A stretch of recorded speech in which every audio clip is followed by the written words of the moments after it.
All right, now our three types of collisions. You guys talked about these in the web quest, so perhaps you remember already the rules. Okay, so elastic collisions, sort of the end of chapter 9. We were already doing conservation momentum at the end of chapter 9, but those problems were always like something was exploding. We started with like initial momentum of 0, and then some pieces went everywhere, and the total momentum should still equal 0. But momentum, of course, applies to collisions as well. And we often will use conservation momentum for collisions rather than conservation of energy, because what form of energy is often difficult to keep track of in a collision? No. No. Okay, I'll give you what type of kinetic? Friction, heat. Yeah, you can have two surfaces in contact. There is going to be some heat there. And often we don't know what that loss is. So technically energy is still conserved, but we can't keep track of the heat. So we can analyze momentum though. And elastic collisions are pretty rare. We'll pretend they exist sometimes for billiard balls, but for all the kinetic energy to be conserved, this already kind of implies that there isn't a collision, like there's actually no touching going on. Because as soon as there's touching, there's heat loss. So an example might be something with opposing magnets, which we'll try to show with our air track. So we don't lose any energy due to contact force there. But anyway, momentum's conserved and kinetic energy is conserved. And that should definitely be squared. Sorry, I put you a little 2 there. A little squared. Okay, just some more terminology. If you have a collision in which one particle is already at rest, which makes our problems a little bit easier, we call that the target, and the thing that is like fired at it is called the projectile. So we have these sort of specific momentum cases that can actually save you a little bit of time if you just remember these rules.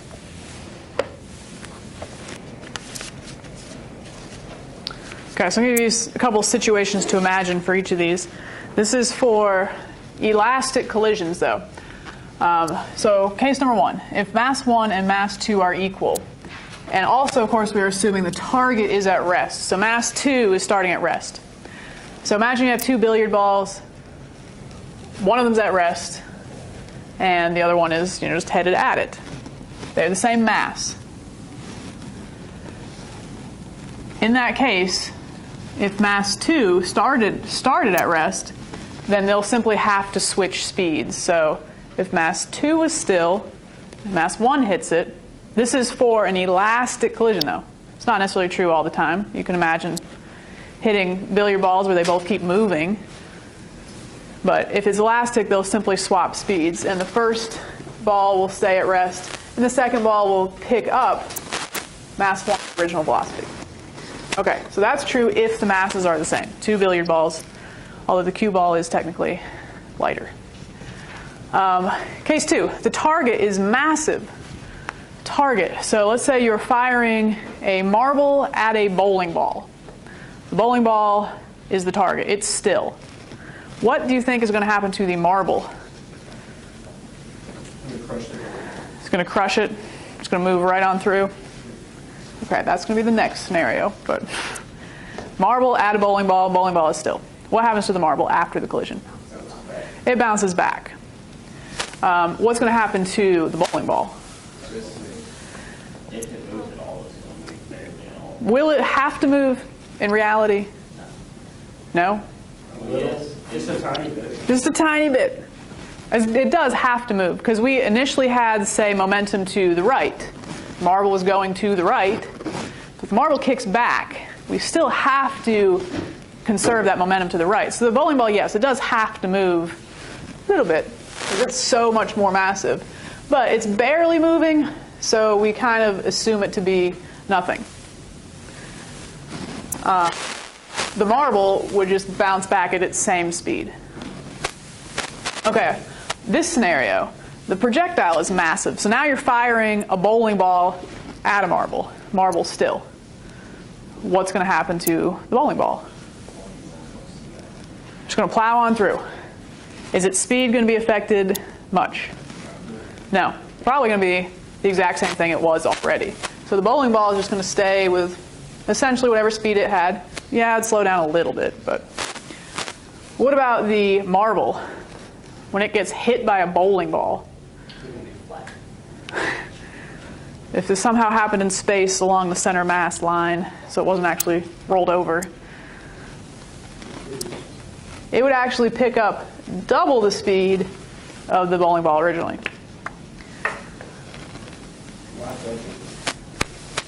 Well, if we do out our conservation momentum equations, that is what we would get. This is like shortcut answers without having to do really two simultaneous equations, conservation momentum and conservation of kinetic energy. Of course, this would be true. Velocity of the center mass, wouldn't change, as we know. But if we did not have, like, if the second object was not moving, the initial and total momentum is just coming from the projectile divided by total mass. That's old stuff. Okay, to the book. Okay, so we were doing 218. Starting with Wes, number 2. It says, the figure shows an overhead view of a ball bouncing from a wall without any change in its speed. So that's the top of the page there. Well, it's bouncing at an angle. Consider the change in momentum in the ball's linear momentum, specifically in these directions. So A is change in the x momentum, positive, negative, or 0. And let's sketch that out for a second. I think you maybe had a problem like this already.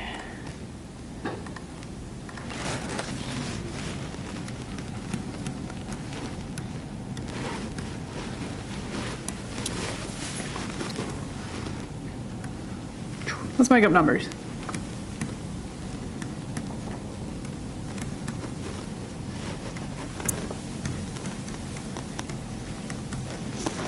It said the speed didn't change, so the momentum should stay the same. I'm going to make it up as 5, just because I want to pretend this is a 3-4 triangle, and so is this. Because the angles were the same, wherever they drew the angles. So, back to the first question. What is the change in x momentum? 0. Because final is 3, minus initial is 3, it's 0. It did not change in the x direction. What's the change in momentum in the y direction? Yeah, positive, whatever, I made it up, but positive something. Because you've got 4 up, minus, but note that this one's down, so it's like minus 4. So it's going to be in the positive direction. And then you know the change in the components, so what is the direction of change momentum overall?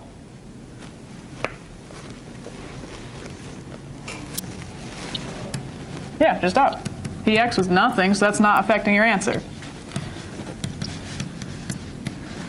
So the answer is up. All right, next one. Sort of.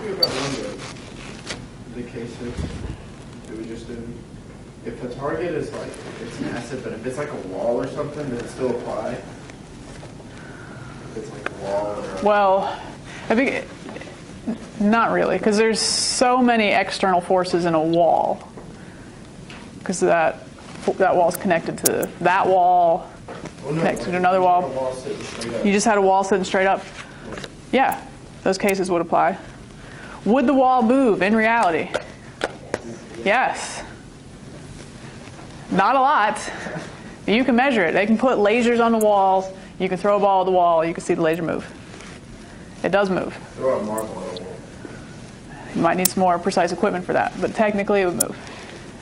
To the point where you can tell, maybe not in that case. Is that like if the wall was in space or something? And you can marble at it, or You're just saying on the ground.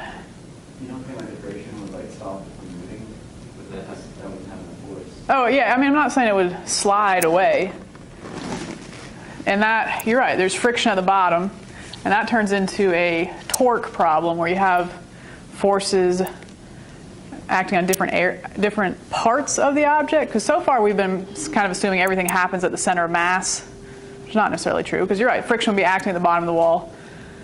So in that case, it'd almost be like the wall would want to like fall over. What about if I threw the marble at you?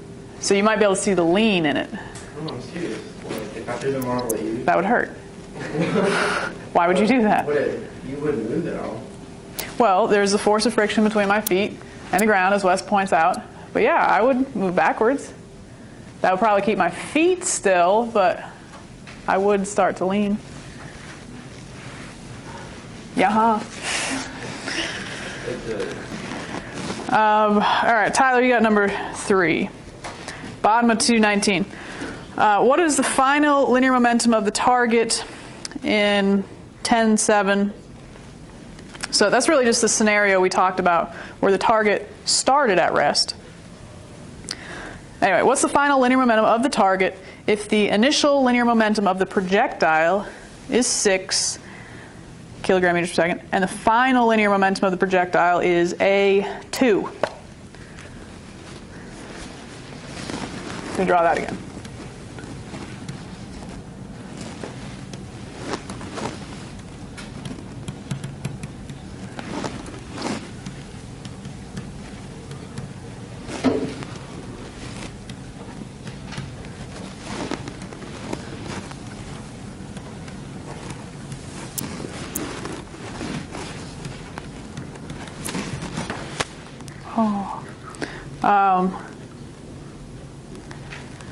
The final linear momentum of the projectile is, okay, so this is 2. That is sort of what that's saying. Does that picture make any sense?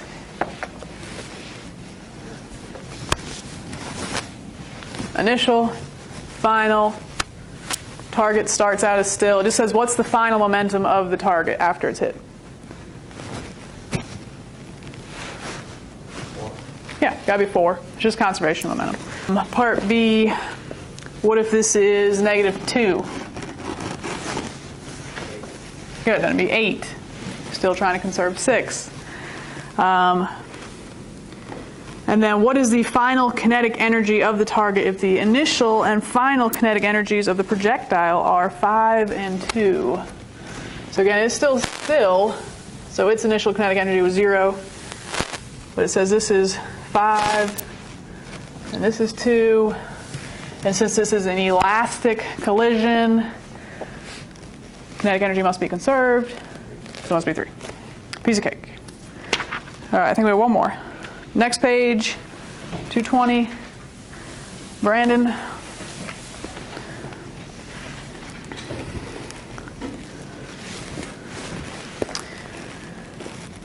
Okay, the initial momenta of body 1 and body 2 in figure 10.9, which are at the top of the page, they're headed at each other. Respectively are 10 kilogram meters per second and -8. What is the final momentum of body 2 if the final momentum of body 1 is 2? So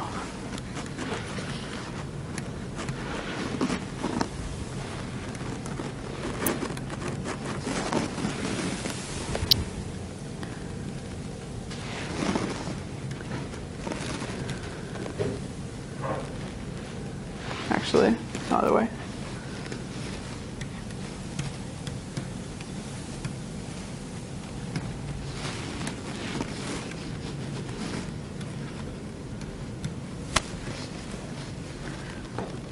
That picture makes sense. So they're headed at each other.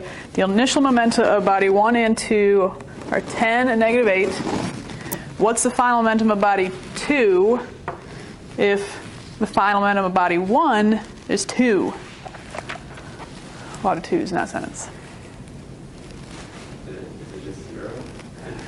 Good. It must actually stop because the total momentum here was 2. So So this would have to be 2 and this would have to be 0.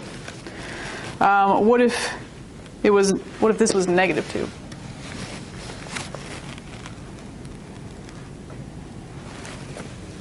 Would it be going 4? Yeah, so my arrow is backwards, but yeah. Either way, you still have momentum of 2. Okay, back to inelastic collisions, kinetic energy is not conserved. That's about it.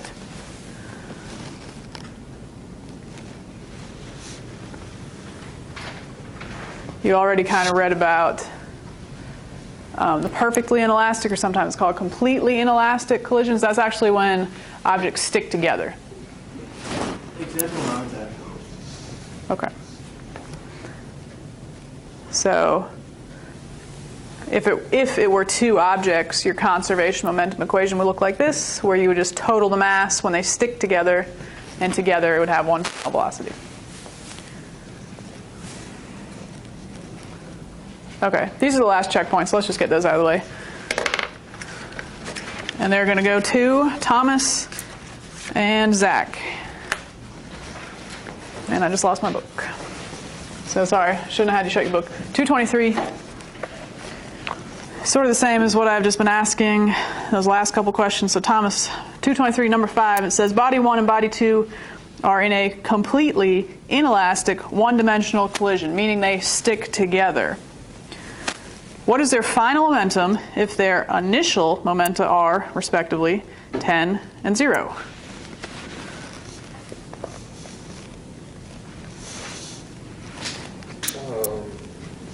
What's the sum of the initial?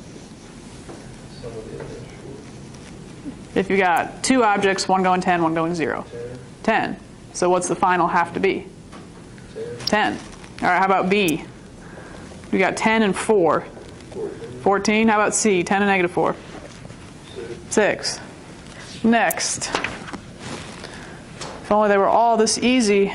Where's number 6? 225. All right, Zach, this one's you.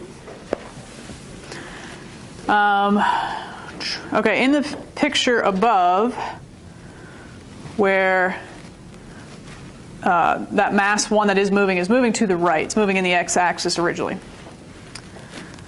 Okay, so in that picture above, the projectile has an initial momentum of 6 kilogram meters per second, a final x component of momentum of 4, and a final y component of momentum of negative 3. For the target, which again we assume is 0 in the beginning, but for the target, what's the final x component of momentum? What's the initial x component of momentum? 0. For the target, okay, but what about the other object? 6. Okay, so 6 plus 0. 6. So the initial x momentum is 6. So it's got to remain 6. So 2. Good, so 2, because part of it's 4, so the other part's got to be 2. How about B, the final y component? 9. 6 minus negative 3. Well, what's the initial y component? The initial? Yep. 0. 0 for both objects. So the yeah, Okay. because it's not going up or down initially. So it would be just negative 3. Negative 3? Or no, positive. Positive 3. To cancel out the negative 3. Good. So 2 and 3.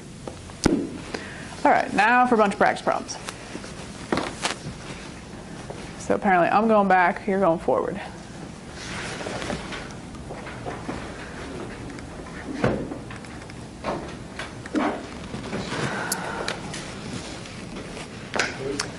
And hopefully we can finish. How many more slides do we have, including this one? 4? 4 problems? Okay.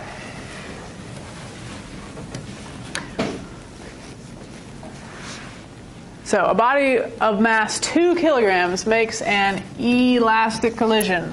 So that's a key word you want to look for, because now you know kinetic energy is also conserved. With another body at rest and continues to move in the original direction of motion, but with a quarter of its original speed. What is the mass of the struck body? And I told you I would need a little more room for this.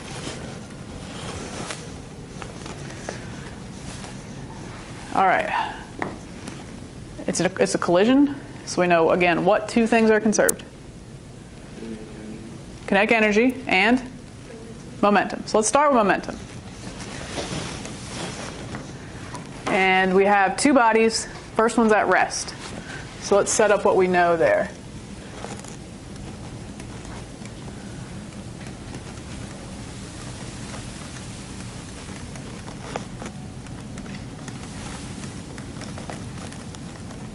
I've already run out of room. That's good.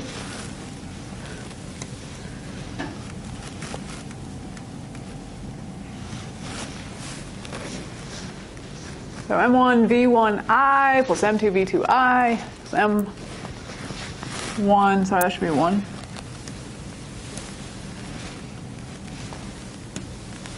Make sure your 1s and 2s go together.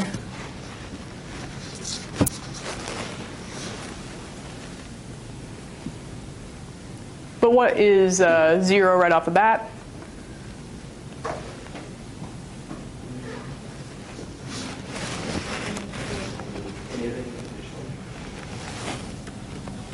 Yeah, I'll call this mass 1. The 2 kilogram mass makes an elastic collision with another body at rest and continues to move the original direction of motion with a quarter of its speed. So M1 I know is 2. I do not know what its initial speed is. I do know at least that that's got to be 0 because the other object was at rest.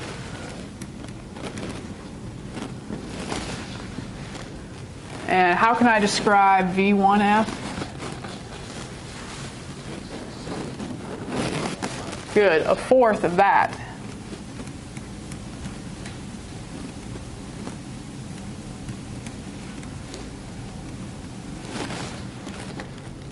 And I don't think I know any of this information, is that right? Mass 2 is not given, and final velocity 2 is not given.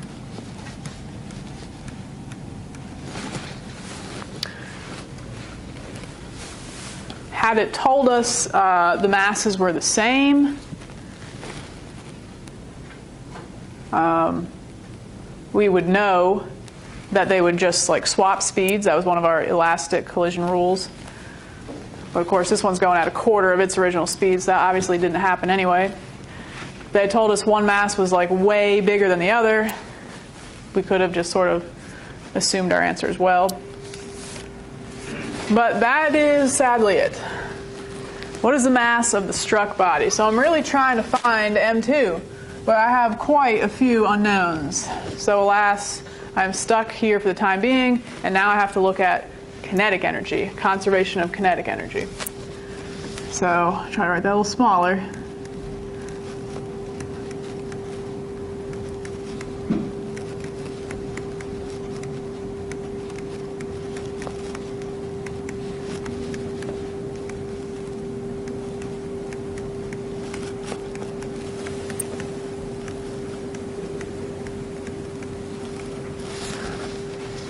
Sorry for all the 1s, 2s, I's, and F's.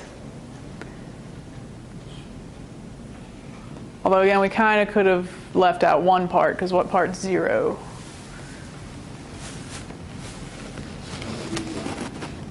Yeah.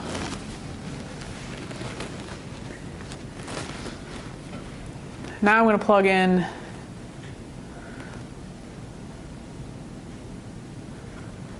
I'm going to plug in the 2 for mass 1. That was 2 kilograms. So half times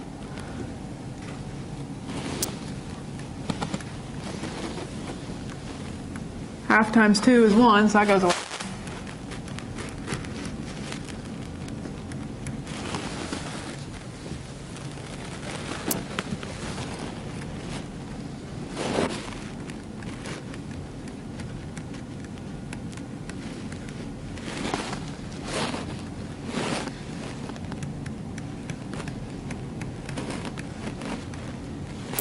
And I can plug in, again, that quarter of the initial mass 1 speed. for V1F.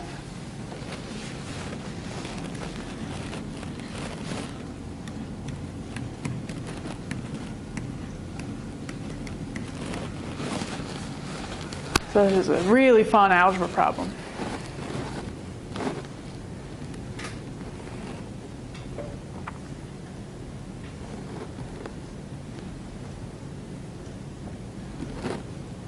So we have two equations. And three unknowns, so we're really just going to have to hope one of them goes away. The goal is to solve for M2, so don't solve for that one yet. I'm going to solve for just something else and plug in.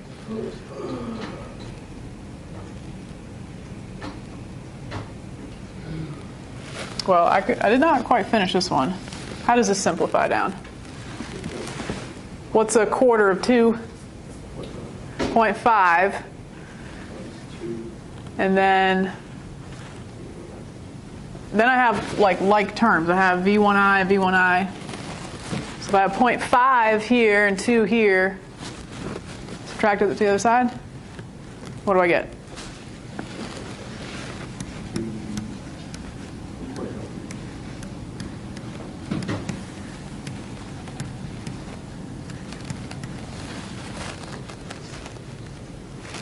So you can solve either for V1I or V2F. I'm going to solve for V2F here and plug that in over there and hope that that is not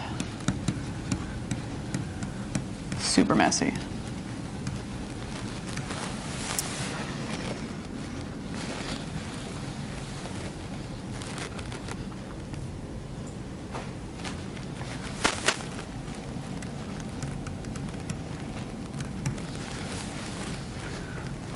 What is a quarter squared? 16th. And what is that as a decimal? Let's switch over to decimals just because this is already a decimal. I want to know a quarter squared as a decimal, or 16th as a decimal. 0.0625?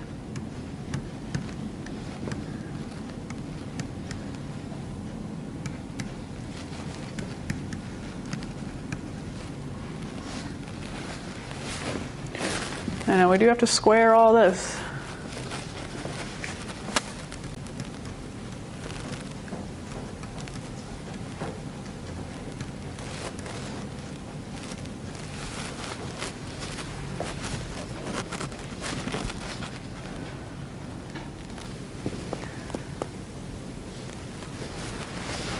Okay, we could combine these. What is, if I subtract that over, what is 1 minus 0.0625?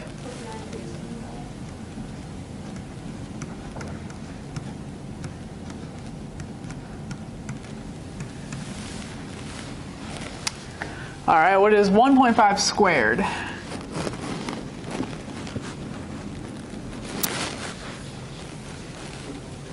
$2.25. Okay, and then what is half of 2.25?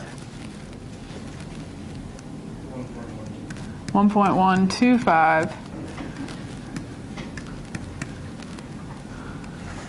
And notice here I have an M2 on the numerator, but I actually have M2 squared in the denominator, so that leaves me with just one of the M2s. Okay.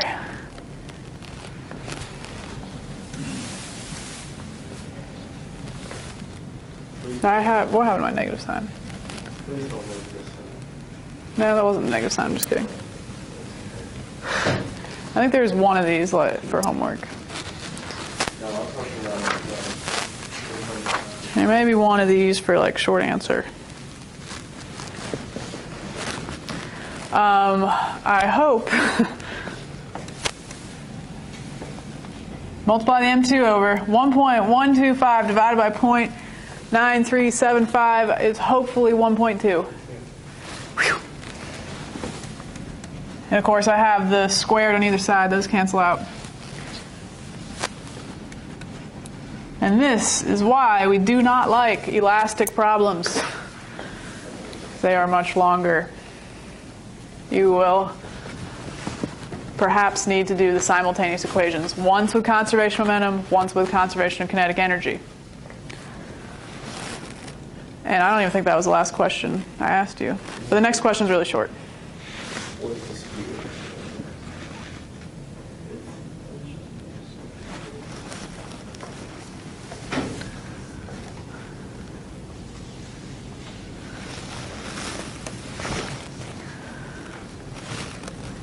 Did you guys get all that?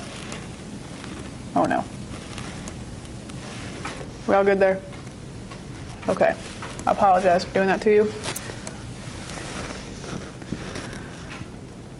Okay. Last little part though. What's the speed of the center of mass if the initial speed of the 2 kilogram body was 4 meters per second?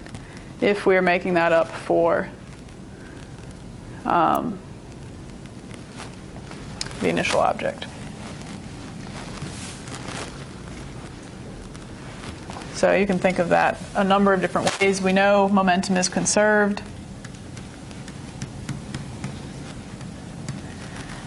We know we can always consider momentum to be, even if we have many, many different objects, the total mass times the velocity of the center of mass, m times v. And the initial momentum, if that other object was 0, is simply 2 times 4. Yeah.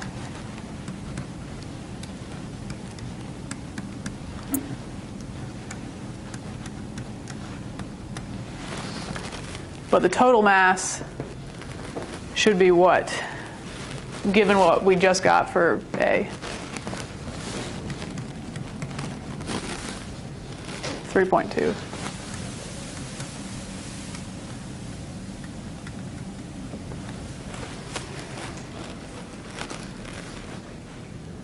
$2.5.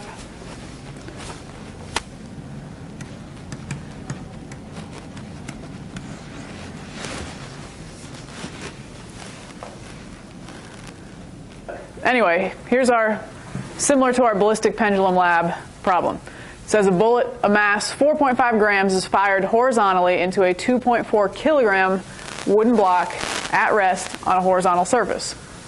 The coefficient of kinetic friction between the block and the surface is 0.2, and the bullet comes to rest in the block, which then moves 1.8 meters along the table. What is the speed of the block immediately after the bullet comes to rest within it?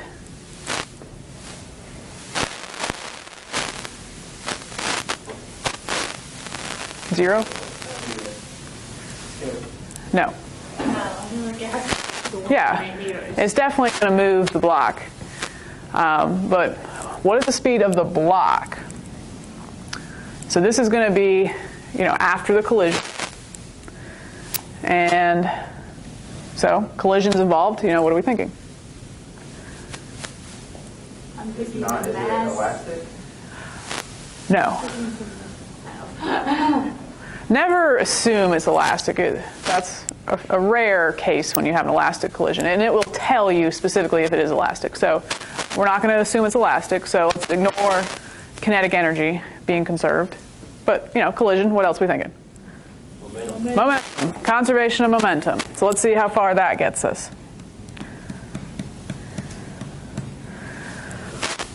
What is the initial momentum of the system? What's that coming from? Just the bullet, because originally the wooden block is at rest. All right, so we got our 4.5 gram bullet. What is that in kilograms? 3 slides. We got 0.0045 times its initial velocity. We don't know. Well, that's part. Alas, we don't know it. But we'll come back to this. And of course, that should equal the final momentum of the system. So once the bullet is lodged in the block, what would the mass of that be? 2.445. Good, because we can consider this to be like a completely inelastic collision where everything sticks together. So we're just going to total the mass, the 2.4 and the 0.0045.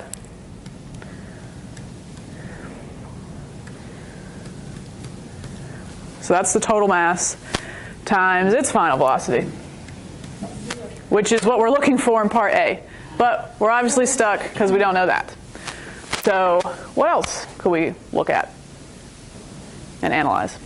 Something with the friction. Something with the friction. They're giving us the coefficient of friction.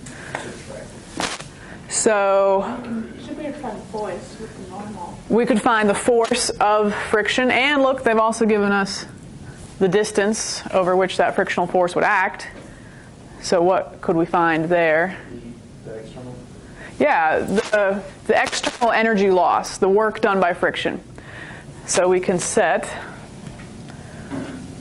we'll say really, F dot D, mu, n, and I guess we need just a little bit more room. And all of our energy is lost due to friction because this thing stops. But 0.2, all right, normal force, how are we going to get that? Weight, which is mass times gravity, but what's the mass? 2.4. Oh, no, 2.4. Good, the final one.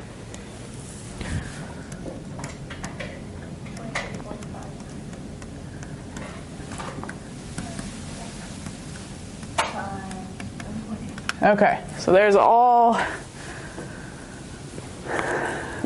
everything we need to find the work done by friction, which I don't know what that is, which is nice. Of course, we can calculate that, but what's the point of doing that? What does that equal to? That's the external energy loss. So that must have been equal to what? It's energy plus just the original energy in our system, our original mechanical energy, which would be potential plus kinetic. Does it have potential energy originally? Is it like above ground level? Does it fall? Is there spring involved? No. So originally potential energy is nothing. So we have to set it equal to the kinetic energy originally. But here's where you got to be careful. What? I thought you said it wasn't conserved. Well, kinetic energy is definitely not conserved. If you think about it, like the bullet's going to have some velocity, but of course kinetic energy before and after the collision is not conserved, but energy is conserved. So we're going to set this equal to kinetic energy initial, because that's really the only energy we had, the movement energy of the system. And of course we know that's 1/2 mv squared. But what m and what v must I be talking about? And this is an important part. The mass of the bullet? Final. More than that. The final. The reason I cannot go back and say that this energy loss due to friction is equal to the kinetic energy of just the bullet is because there's a collision involved. And where is energy lost in a collision that we can't keep track of? What is it lost to? Heat. So you have to analyze this post-collision. If you're dealing with energy, you cannot analyze it before and after the collision, unless they tell you what the heat loss was. But we want to analyze this after the collision. So my V that I would be solving for would actually be VF here, even though I'm calling this the initial kinetic energy. But to keep that part consistent, it's the final velocity after the bullet is inside the block. All right, so we'll plug in 1/2. Again, our big total mass, 2.4045. Which is nice. There. So we've got values for everything except for VF. That is nice. That goes away.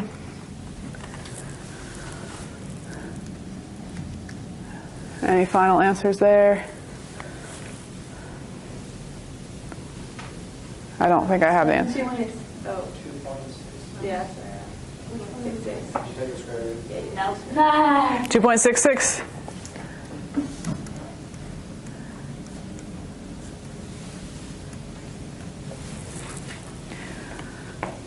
And that is the answer to A. That is what we were looking for. The speed of the block immediately after the bullet comes to rest within it.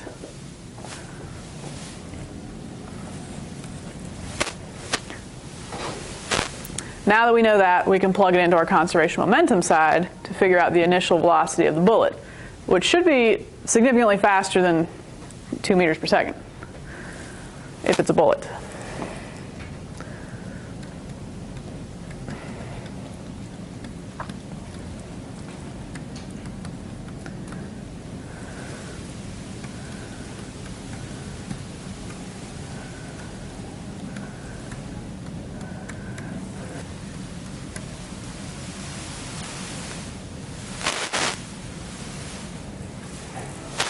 Yes.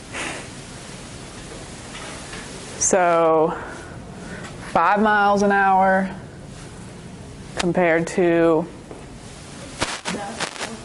well, it's roughly like double, like 3,000 miles an hour. A little different. Okay, 1 down, 2 to go.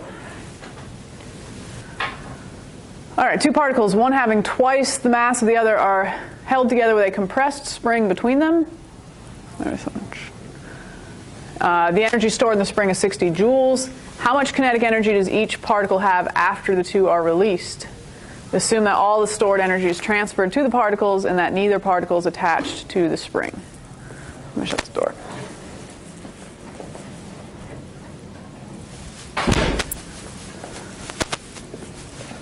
Any guesses? Given this, I mean, there's only 2 numbers here. 60 joules and twice the mass. What's the mass of the when you were double it? It's going to be 40 and 20.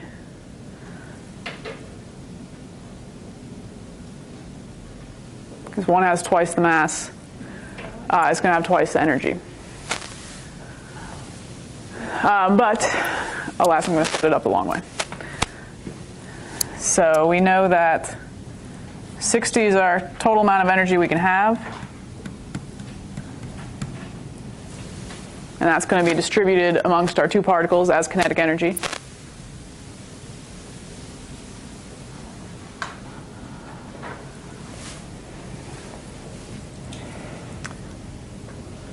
Hopefully I got room for this.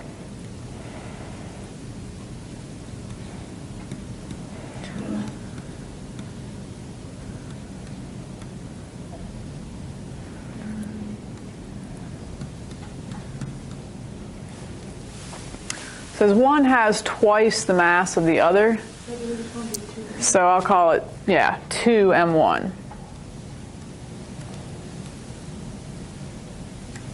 But I don't necessarily know what the velocities are. Of course, the one with the bigger mass is likely to have less velocity. So this alone is not enough to really solve. But, of course, what unit are we in? Collisions, momentum. This one's not so much a collision as like an explosion, where what was the initial momentum of the whole thing? Yeah, the initial was all 0. So of course our pieces are going in opposite directions.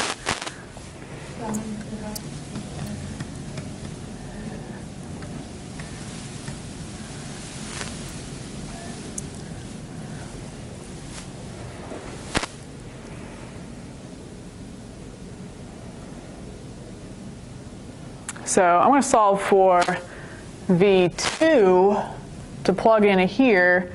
Hopefully everything we can look at would be in terms of object number 1. So we would subtract that to the other side.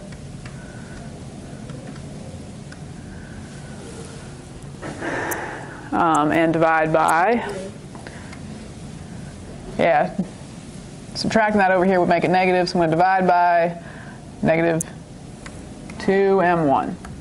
So m1 goes away.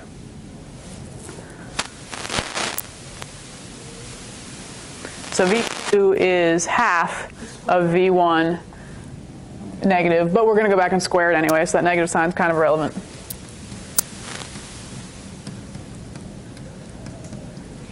I'm going to get rid of my half here.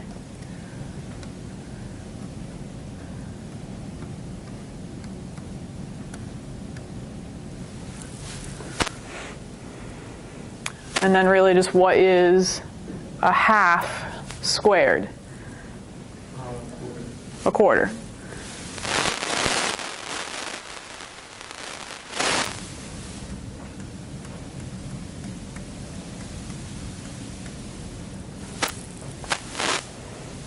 So we were able to write information for object number 2 in terms of object number 1. And now we can just kind of look at it. We've got a half here and a quarter here. So really what we knew from the get-go,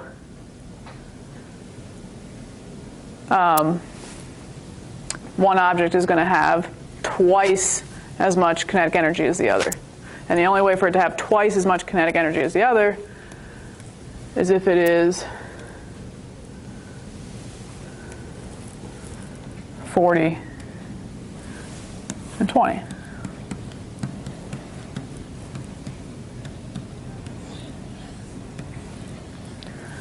But I think I said this backwards. Which one had more kinetic energy? The heavier or lighter one, based off of what we've done here?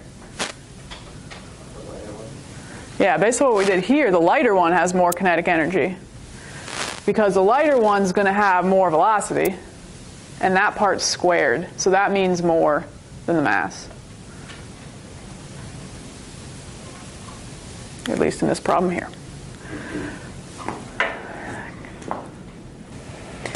Okay, one more.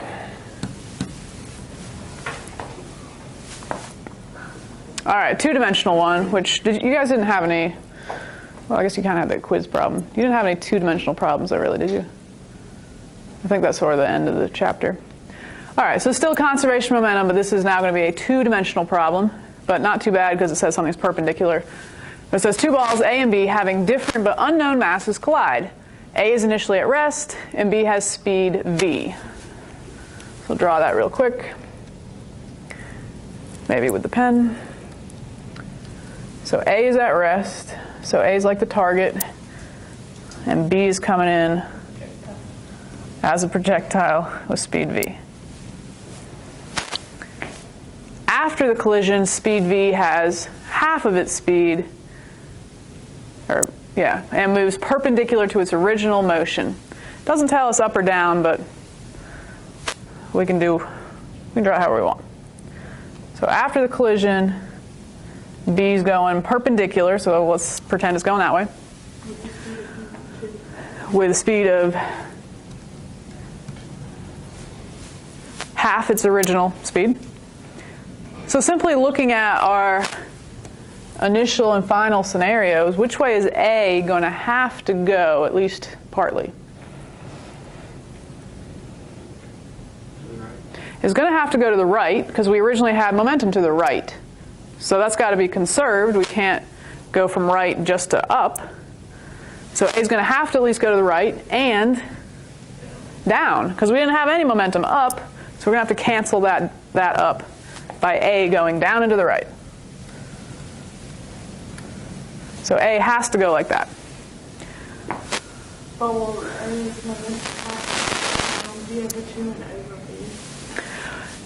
B? No, because it's not speeds that are conserved. It's momentum that's conserved. Half said that right. Yeah. The momentum needs to be the same as B's. So we can actually, sketch out what our little triangle should be here for A.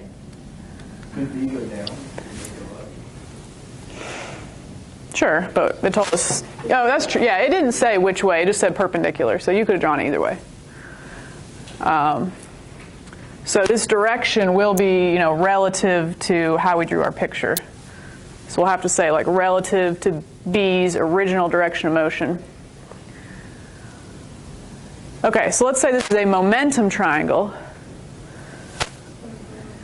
And I'm really just trying to find this angle, what direction. What must the x component of A's momentum equal?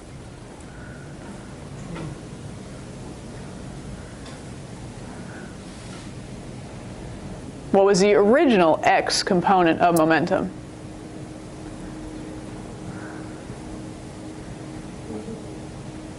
More than just B, though. We're missing this piece of information, but times the mass. They don't tell us anything about mass. So we don't know. So we don't know it, but it should be there. Mass of B times v. That is simply what that component would equal. And then what must be the downward component to keep momentum conserved? Mass B V over 2. Good. It's got to exactly cancel out this because there wasn't any up or down momentum originally. So this has got to be canceled out. So it must be the same. So still mass of B, V over 2. So although we're missing some numbers, we can actually still sort of do our trig there. What sides of the triangle do we have? Sine, cosine, tangent. Tangent. Good. We got opposite, adjacent. So tan theta equals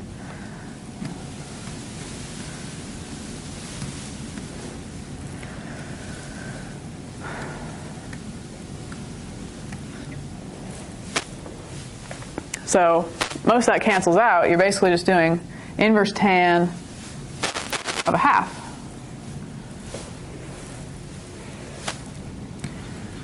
Which is 20 something, but I don't remember what.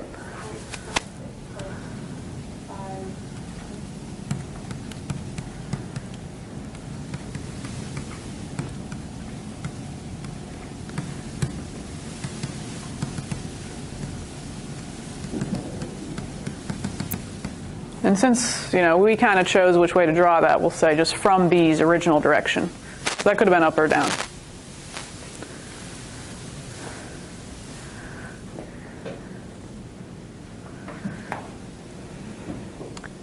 Can we determine the speed of A from the information given? No, because what are we missing? Masses. Masses. We would need to know the masses to be able to do that.